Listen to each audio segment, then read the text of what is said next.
Yep. Trying to whip it around as fast as I can there. Hey, welcome. It's me, Lori Sunathurda, and it's the day of luck, right?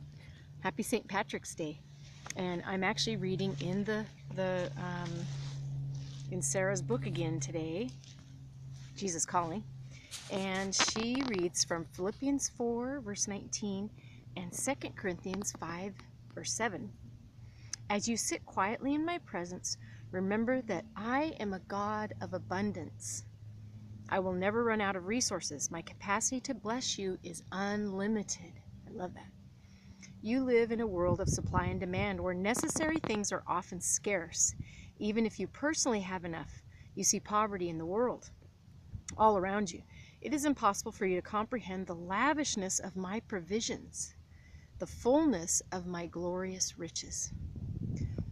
Through spending time in my presence, you gain glimpses of my overflowing vastness. These glimpses, you see, sorry about that. Okay, where was I even? These glimpses are tiny foretastes of what you will experience eternally in heaven. So we can have heaven on earth, it sounds like, right? I believe it. I do believe it. Even now, you have access to as much of me as you have faith to receive. I'm going to repeat that again because that's pretty powerful one there. It says, even right now, you have access to as much of me as you have faith to receive. Isn't that amazing? Rejoice in my abundance, living by faith, not by sight. So, and it's interesting that this was the one that came up today. I'm reading a book right now.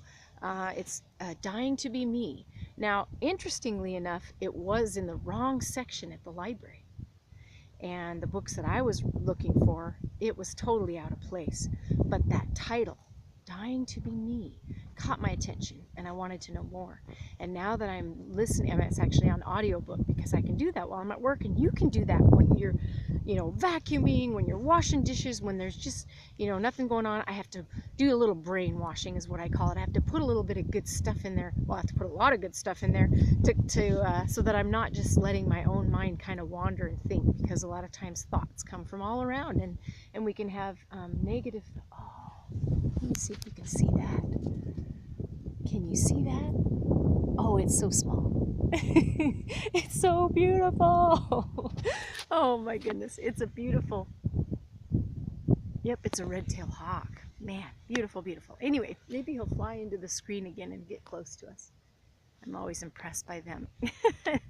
So in this book, this is a story about a woman who was raised in Hong Kong, but she comes from an Indian family and Hindu, and also being raised in Catholic or British. So you've got this combination of three cultures and three religions, three beliefs that come into play that I didn't ever really realize. But the main thing I wanted to say was the story is about the abundance and the unconditional love that she feels when she dies. She does end up going into a coma, and it is an NDE story, which I would have never chose to read, but it's fascinating. And realizing that I absolutely believe what she said. So it was interesting. It's confirmed my belief that God really does have our back, that the universe is right with us. That abundance is there for us, just for the receiving. I mean, it's like, I used to think that there's this big warehouse, right? And it's this huge warehouse, and each of us has a box with a name, but that box is bigger than the universe for each of us. And there are gifts like we can't imagine, and colors we've never seen before, and music we've never heard before, but that are beyond our imagination. Beautiful, amazing, outrageous, totally sick, if you will, I guess some kids will say, right? But I really believe that, and it's just fascinating to me to find this book on the wrong shelf, go ahead and pull it, start to listen to it, and just fall in love with it, and hear that this woman had an experience that actually testifies of what I already believe. I'd love to have those serendipitous things occur. I think there are no coincidences, and I just wanted to share that with you. So the circumstances that we see in the world right now are not what we see. The other thing that, who was it? She was telling me what book she was reading. I think it might have been Hyacinth. Anyway, a friend was reading a really good book, and it was about the mind and how many pieces of bits of information come at us at any given moment. And it's like 2 million bits of information are coming at us. And that's with all of our senses, right? But we can only consciously pick up 5 to 7 of those 2 million.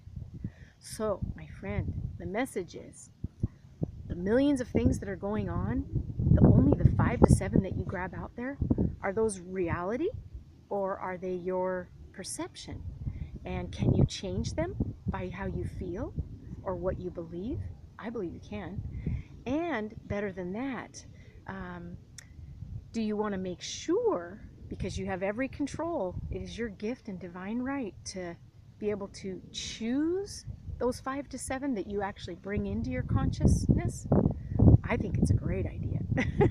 I know it's helped me. It's not something that I've perfected or mastered yet, but I sure am working on it. And I know you can work on it too, and I believe in you. And if there's times, I would love to hear below, comment below this video, if there were times in your life when you have had experiences like that, that you knew weren't coincidences, that worked out so serendipitous.